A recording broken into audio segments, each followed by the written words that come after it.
CMMS Radio talks about all things CMMS, computerized maintenance management software, focused on maintenance management. It's the people, the process, and the culture that make your CMMS journey a success. I sat down with George Williams at the Streamline Asset Management User Conference in Grenville, and we were talking about the power of story when it comes to presentations, workshops, etc. So jump in here, check it out. What I think when I prepare for a workshop or try to develop a workshop or even just a regular presentation, my goal is always to take somebody on a storyline. The presentations I enjoy the most are the ones where I'm not listening to someone tell me what they did, but rather telling me what challenges they had and how they overcame them, because that's what the people in the audience can actually take away. It's very difficult for them to take away your data analysis chart that shows something, right? So, and while people are very proud of the work they do, when you're conveying that to an audience, you need to take them on a journey thinking the entire time, what can they leave with? And so when I prepare for things like a workshop, it's really about what am I trying to get the audience to leave with? And what pieces of information, or whether you call them nuggets or great things they can take away, that's kind of what the focus has to be when you engage an audience, right? And it's got to be interactive and engaging, but at the same time, they have to leave knowing they had some value being there. Makes me think of something like, I'm kind of making this up, intentional storytelling. Yeah, you can talk to the folks that work with me. When they're going to present, I ask them about the story curve and whether or not they followed the story curve when they put the deck together, and those things are important. I think when you look back at all the speakers that you sat in front of, where you say, well, that guy's a good speaker, that girl's a great speaker, the folks that are really good speakers tend to follow that storyline when they present, and it's not so much, even if it's a very technical topic, you still have to keep the audience in mind when delivering it. Yeah, I think, even in academic settings, you can kind of see and feel that with the different professors or instructors, adjunct faculty that come in and, they're providing a lecture, but they will weave in story for value, and it adds some flavor and some color, but it also gives you a more comprehensive understanding through relatability.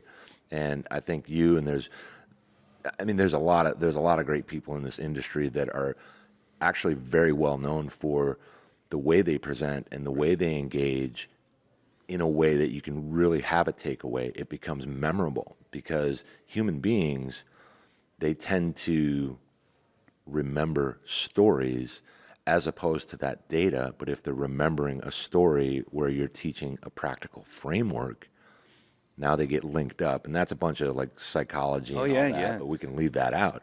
I think you have, I'll tell you, a very strong reputation for the way that you present, and I also think that you still stay grounded. You don't come in there going, yeah, I got this. You go in there going, I'm going to help people. Yeah, 1,000%. It comes down to that. I mean, this is where if I'm over here, I try to be still kind of a little bit lost so that I can take in information from, you or other industry professionals.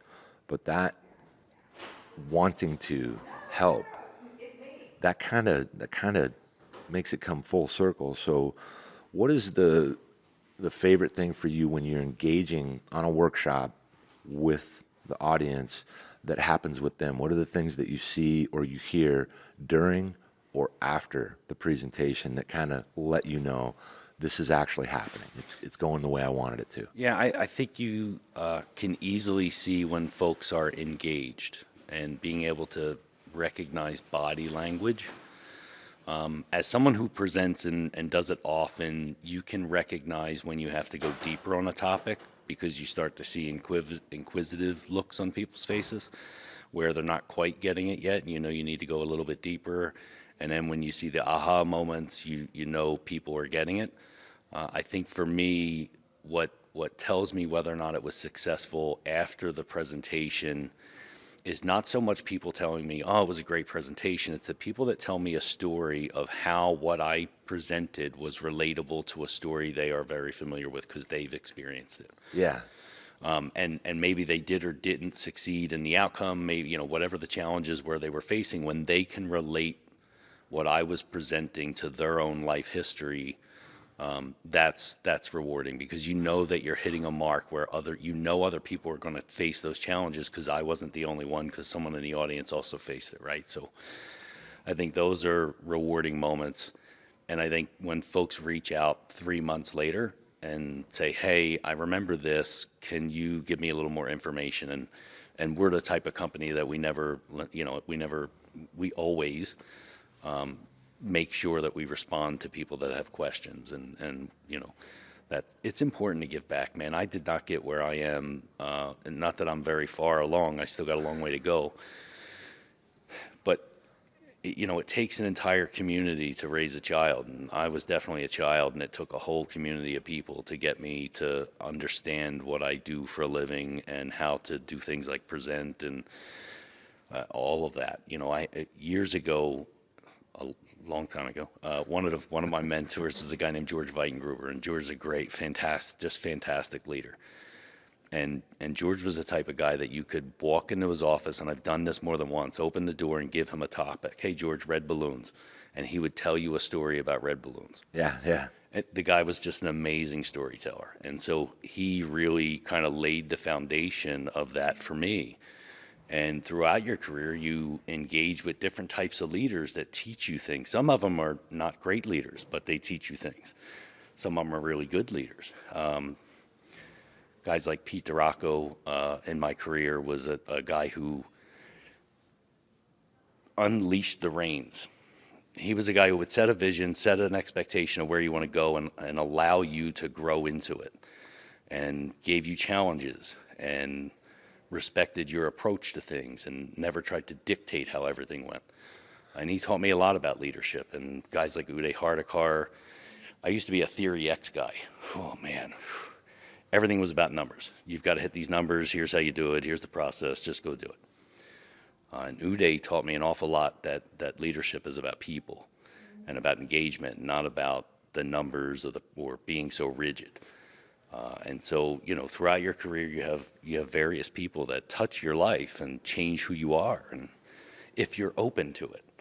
Yeah, well, that's, I'll take a shot here. It's kind of like when the student appears, the instructor appears, or kind of vice versa. I think when you make that connection with people and you learn from all these mentors and people that are just giving to you to help you grow, and then they allow for that, right? They'll even allow you to make mistakes, and they won't be judgmental. So instead of, hey, no, you did that wrong, they might chuckle a little bit and go, you're so close on that, so just add this little element.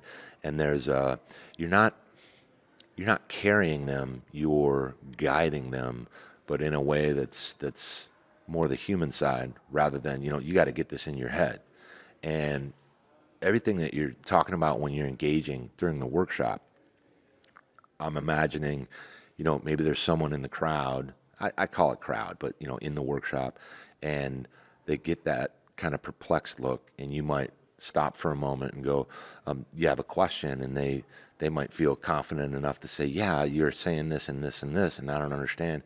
What I think is also beneficial about that is now you're helping them, and everyone else in there hears it, sees it, and they're doing the little, how on the episodes I'm like, this might get somebody thinking? It happens all the time. Oh, yeah. All the time. Another thing that's nice when you say they reach back out to you because they remembered it and they want to hear a little bit more about it, it just means that it resonated, and that's where this all kind of starts. I mean, we're all on a journey. And I mean, I can just keep talking about all this different stuff because you're talking about community and giving back. So real quick, I want to give a shout out to Trent McJunkin, and he was kind enough to join me on stage yesterday when we did. Fantastic leader, by the way. I am, I often say Paul Crocker's my hero because as a supervisor, he did so much in public utilities. Trent has taken every possible effort to learn as much as he possibly can and to coach his team to be the best they can possibly be.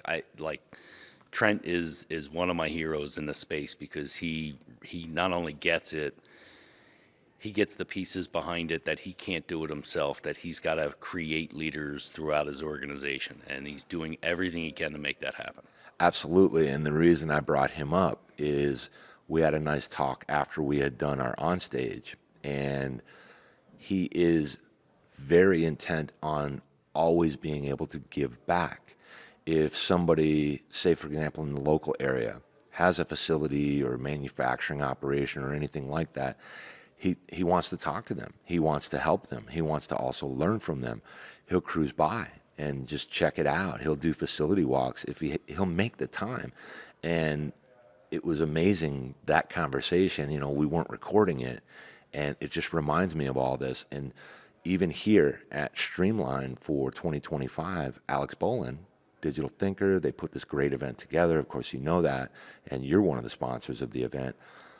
He said, Greg, this year it's all about community. This is not about selling. This is about going somewhere together, learning together. So all this stuff is great, and I'm excited that you're doing the workshop today. And I know I asked you yesterday if it'll be recorded, and you weren't sure. I hope it is, but I think what's important about that for everybody out there that might, you know, consume this, because I don't think anybody watches CMMS radio. A lot of that is why you need to come to this event, you know, in 2026, or keep an eye out on other events where you're going to be. I think one that everybody's got their eye on is SMRP, that unfortunately had to get canceled due to the weather. Yep. Is going to be out in Texas this year. So it might be a little easier for people to get there, and I think you're going to be doing some work there as well with regards to the maintenance and reliability best practices framework. Is that true? Yeah, we'll be doing the full day workshop, that's Ramesh and I, in October for SMRP. Yeah. And that'll be the full 8 hours.